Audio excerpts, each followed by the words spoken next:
Welcome back to Samantha's Beauty Confessions. Today's episode is part 2 of the Q&A segment that I started last week, and it is going to finish out all of the questions y'all asked me over the summer.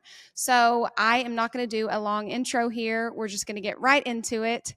As I mentioned last week, if you're watching this on YouTube, which hopefully y'all are, and you see me looking down, I am looking at my computer because I have the questions right here in front of me. I'm not talented enough, I guess, to remember them off the top of my head, but that is what I'm looking at.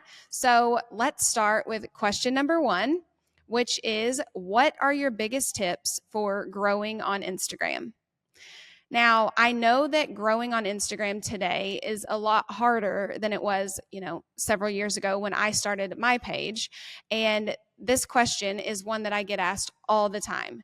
I think that just with all the talented creators out there and just all of the, knowledge of, what can come of having a large social media following and how it can really increase your income and bring you so much value as a business owner. I think that it's just getting harder and harder simply because of that, because of the number of people trying to do it. But if I were to go back in time and start my page from zero today, these are the things that I would make sure that I was doing. So number 1, you want to stand out in the algorithm. And I think that right now, one of the ways that you can do that is by collaborating with other people. So creating those posts that are collaboration posts where you tag somebody else, and that is also going to show up on their feed as well. It's going to increase the visibility of whatever that piece of content is. It's basically getting it out there in front of 2 people's audiences instead of just one. And the more views, the more engagement that piece of content gets, the more likely it is to be pushed out into the algorithm, into the Explore feed, all the things, which ultimately is going to help you grow. Okay. Another thing that I would do is I would think about a series that you could create. So maybe I don't know, 30 days of hairstyles would be a good one, where you show up for 30 reels and you are giving people, simple and easy hairstyles that they can create at home.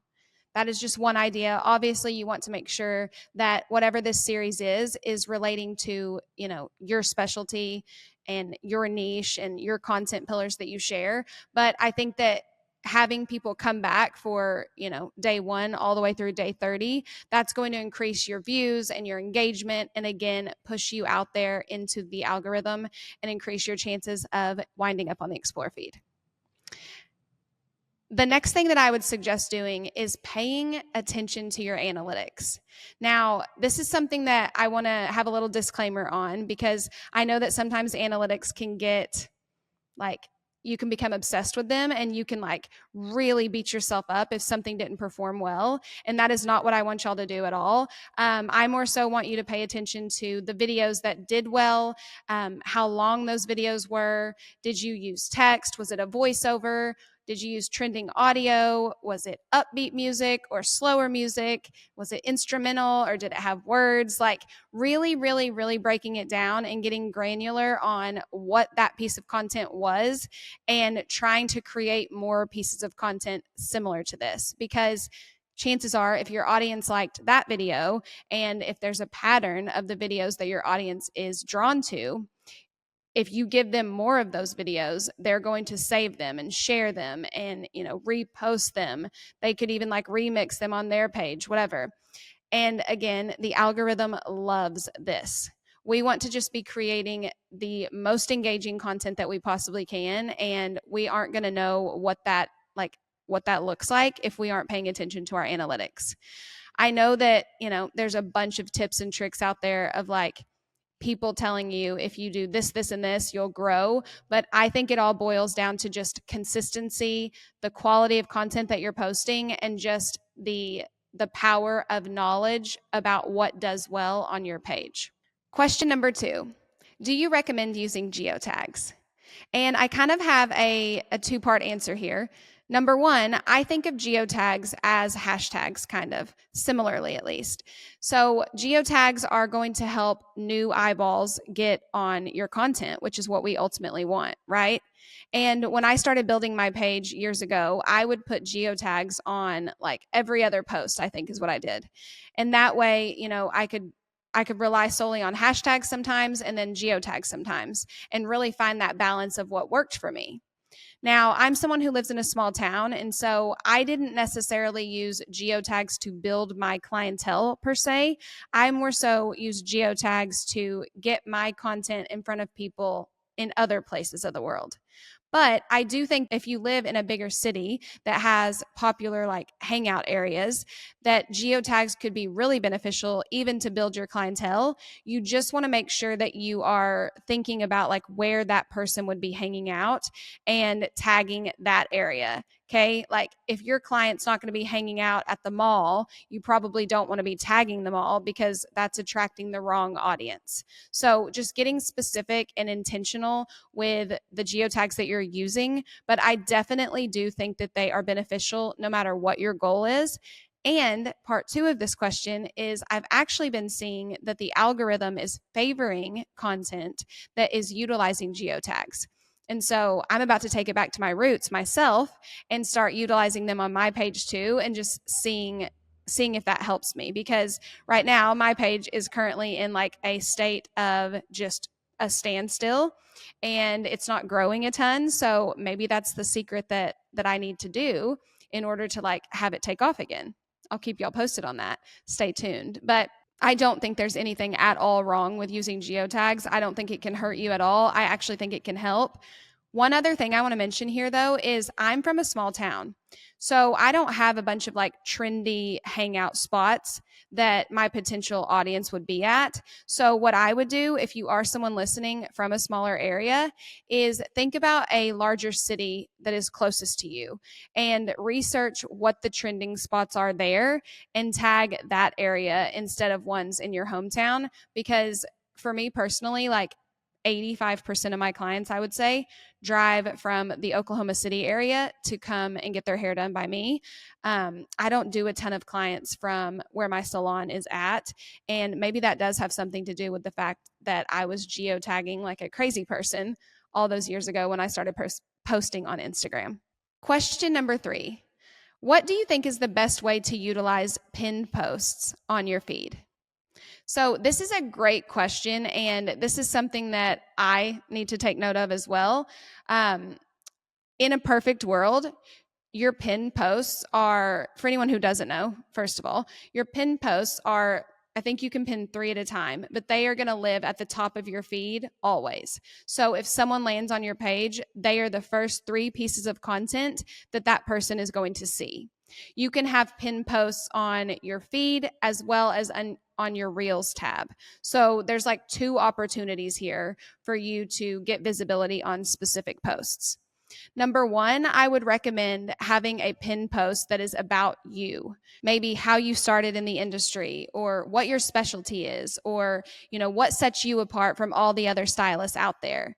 Something that is going to allow your audience to feel connected to you and to start to build that trust with you because they see that, you're a real person and they know what you stand for and, they feel like they got that little piece of you, okay? The second thing I would recommend pinning at the top of your feed would be something relating to your services or, an offer or a class that you're doing, something you're trying to promote, right? So this could be how to book with me. This could be a video of your favorite hair colors that you have done on your clients, kind of like this little lookbook.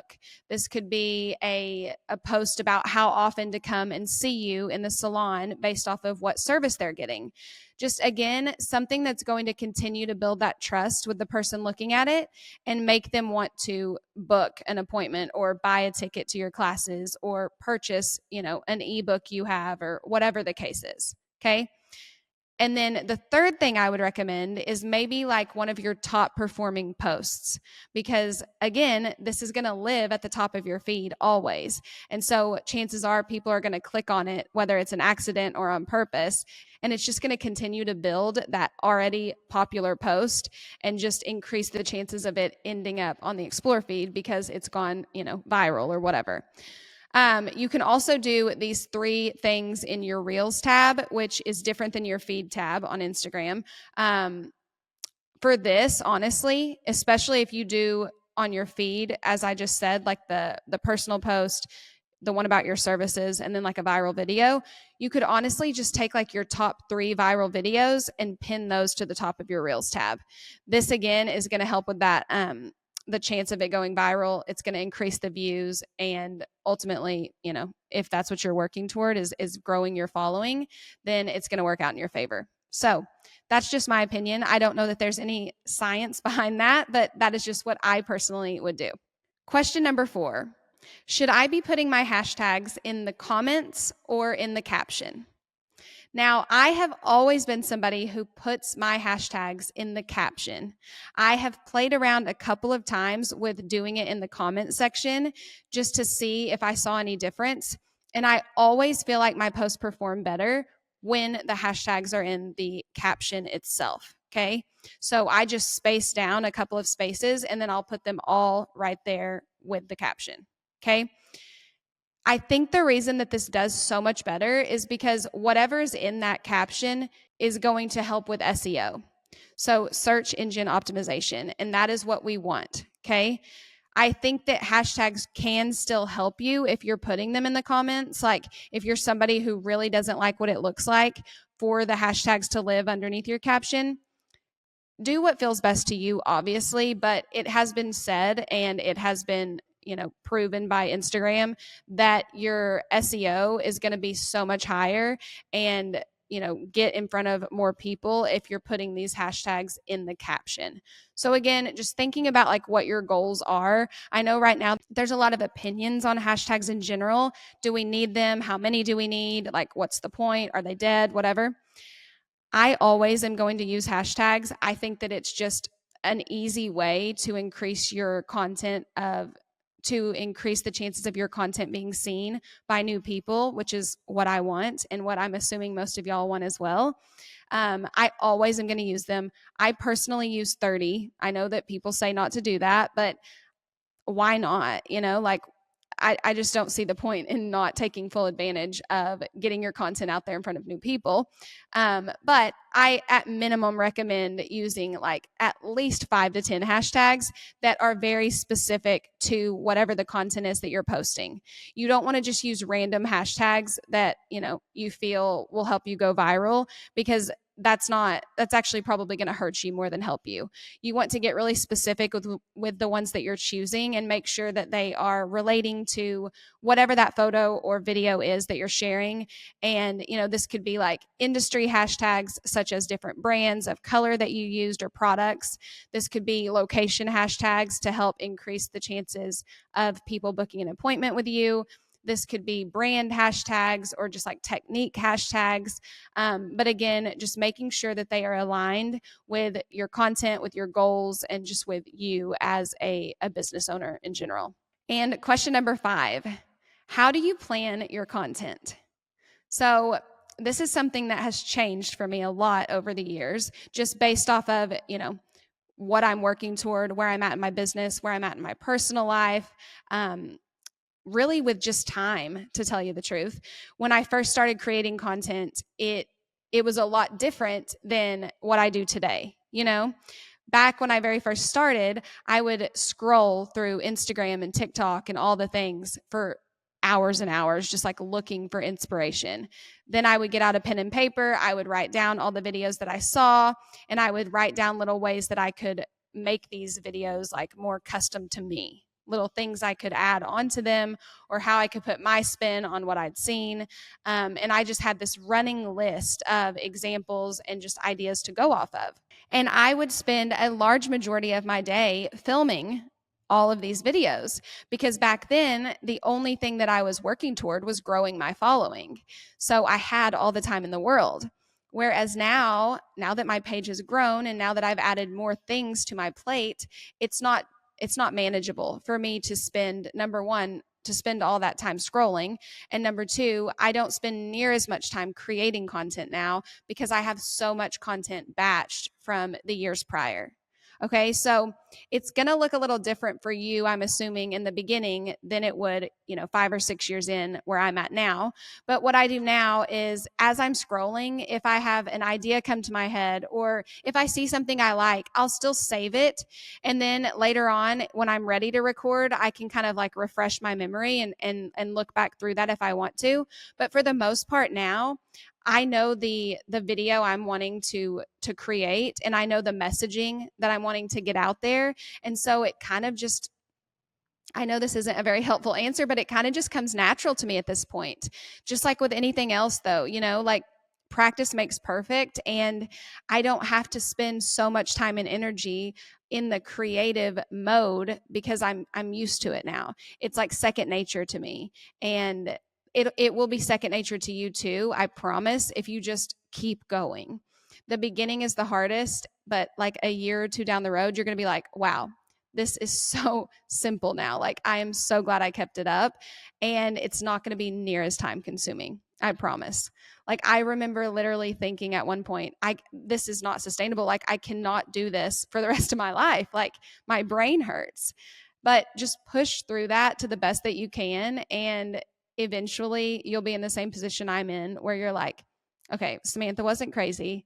It is second nature to me, and she was right. And that is the last question. So we have finally completed all of the questions that y'all submitted to me over the summer. I am sorry that it took me a little longer than I anticipated to get to these, but if I did not for some reason answer your question, then send me another DM. I tried to go back and find all of them, but I'm human. Maybe I made a mistake. I hope y'all enjoyed this episode, and I'll talk to you again next Monday.